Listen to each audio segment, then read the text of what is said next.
برونتو اف ام. برونتو اف ام، صوتك سابق بخطوة.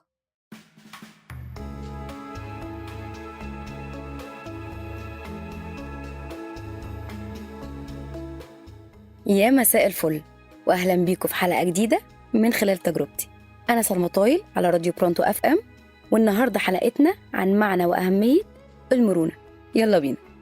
صاحبتك اللي بقالها 5 سنين معاكي في الشغل قدمت استقالتها، خطيبتك قررت الانفصال قبل الفرح بكام شهر، مشاكل مادية أو صحية ومواقف تانية صعبة وغير متوقعة بنواجهها في حياتنا.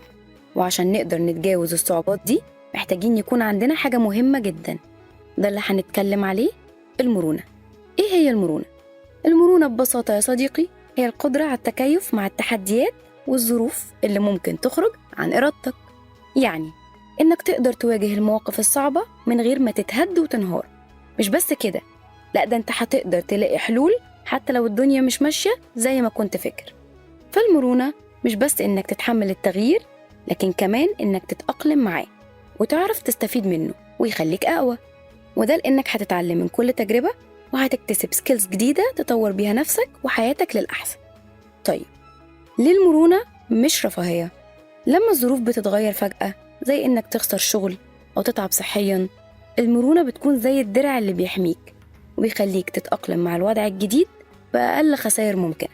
فالمرونة مش بس بتخليك تواجه الصعوبات، دي بتديك القدرة على التعامل مع الأزمات بحكمة بدل ما تحس إن الحياة وقفت عند أول عقبة.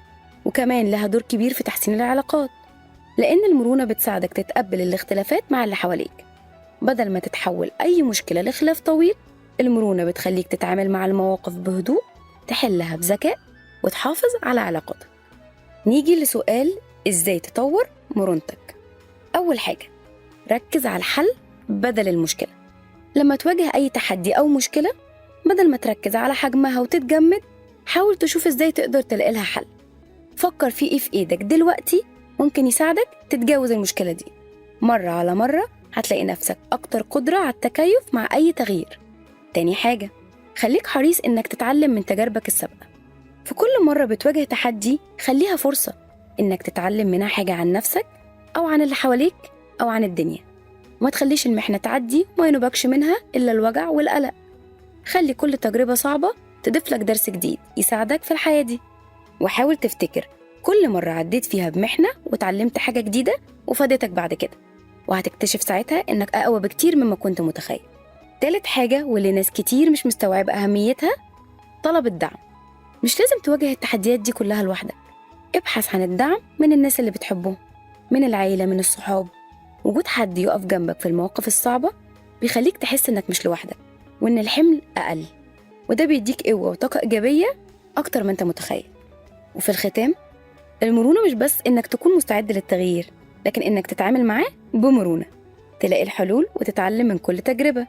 وكل ما كنت مرن أكتر، كل ما كانت حياتك أسهل وتأثير المشاكل عليك أقل. أنا سلمى طايل على راديو برونتو اف ام، وبقولك ابدأ من دلوقتي وطور مرونتك عشان تقدر تواجه أي تحدي في حياتك. واستنونا الحلقة الجاية وموضوع جديد من خلال تجربتي. باي.